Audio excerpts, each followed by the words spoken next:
இதயம் கனிந்த பணிவான வணக்கம் அன்பர்களே. பகவத்கீதையை சிம்பிளாக புரிஞ்சுக்க குரு அருளும் இறையருளும் வேண்டி தோங்குவோம். இந்த பதிவில் நம்ம பார்க்க போகிறது அத்தியாயம் 2லேருந்து ஸ்லோகம் 16, 17, 18. முதல்ல ஸ்லோகம் 16. நாசதோ வித்யதே பாவோ நாபாவோ வித்யதே சதஹ உபயோரபி திருஷ்டோந்தஹ த்வனயோஸ்தத்வதர்ஷிபிஹி.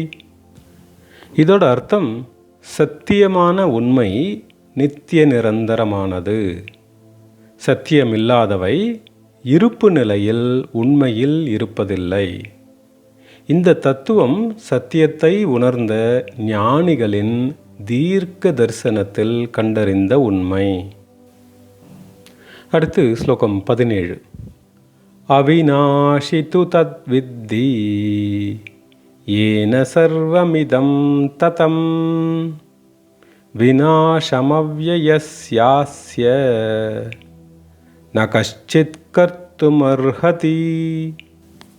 இதோட அர்த்தம், ஆன்மா என்றும் அழிவில்லாதது மற்றும் அது நம் உடல் முழுவதும் பரவி வியாபித்துள்ளது என்று அறிந்து கொள்க. அழிவில்லாத ஆன்மாவை எவராலும் ஒருபோதும் அழிக்க முடியாது. அடுத்து ஸ்லோகம் 18.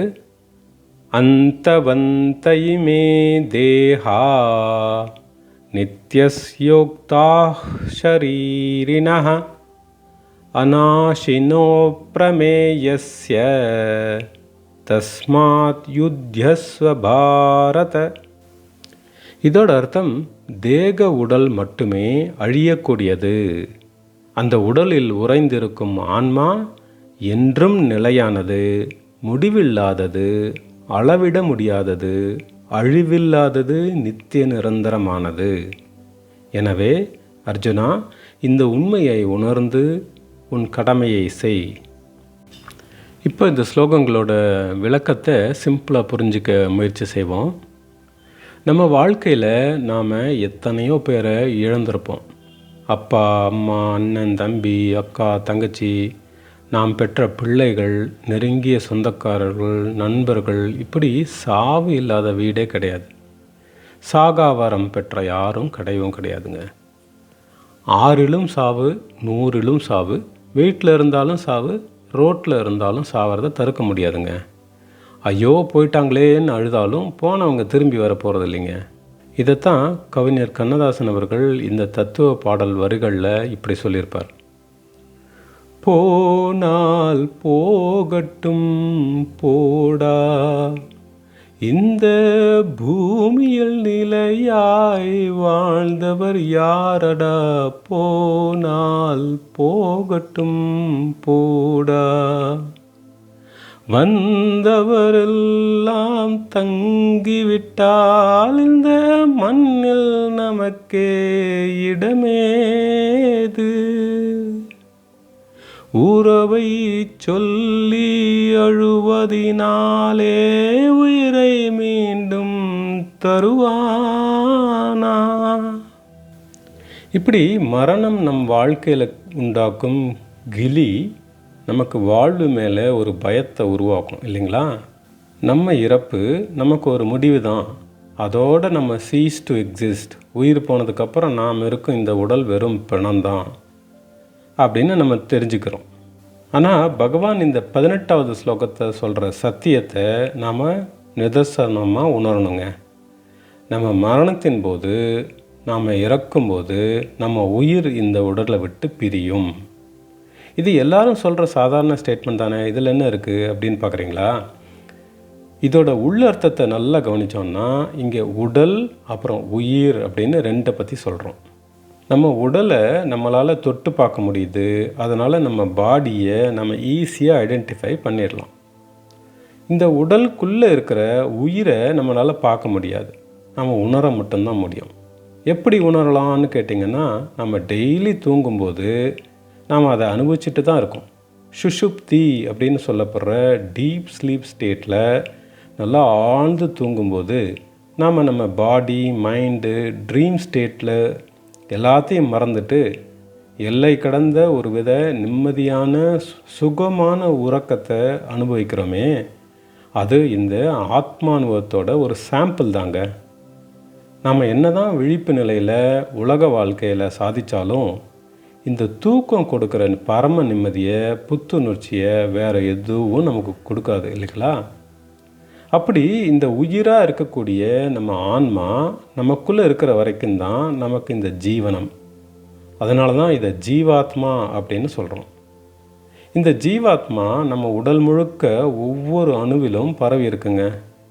இந்த ஜீவாத்மாவான அந்த உயிரான ஆன்மா இந்த உடலில் ஒட்டி இருக்கிற வரைக்கும் தான் நம்ம ஆட்டம் எல்லாம். இந்த உடலில் உறைந்திருக்கும் ஜீவாத்மாவான உயிர் போயிடுச்சுன்னா நம்ம தேக உடல், அதில் உள்ள ஒவ்வொரு செல்லுமே செத்து போயிடும். இந்த உடல் அழுகி வெறும் பிணமாக தான் ஆகும். நாளடைவில் இந்த பிணமும் அழிஞ்சு போய் மண்ணோடு மண்ணாகும். Body gets decayed and ceases to exist.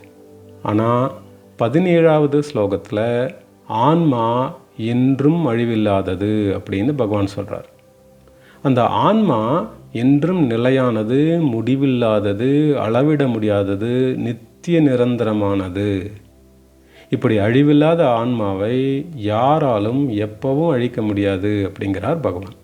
இந்த ஆன்மாவை பற்றிய நிதர்சனத்தை பகவான் ஆணித்தரமாக இந்த 16வது ஸ்லோகத்தில் சொல்கிறாருங்க. நித்திய சத்தியமாக இருக்கிற ஆன்மா என்கிற ரியாலிட்டி என்றைக்கும் இல்லாமல் போகாது.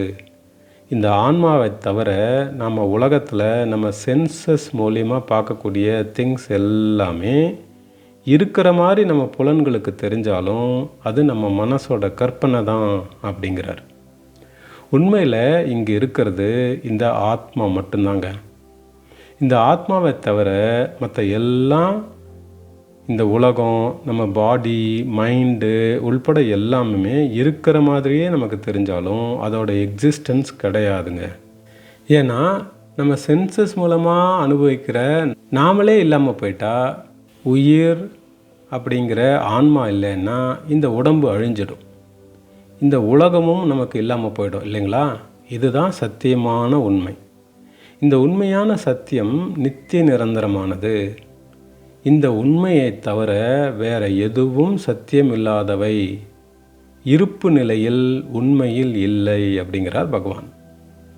இந்த தத்துவம் சத்தியத்தை உணர்ந்த ஞானிகளின் தீர்க்க தரிசனத்தில் கண்டறிந்த உண்மை அப்படிங்கிறார் பகவான்.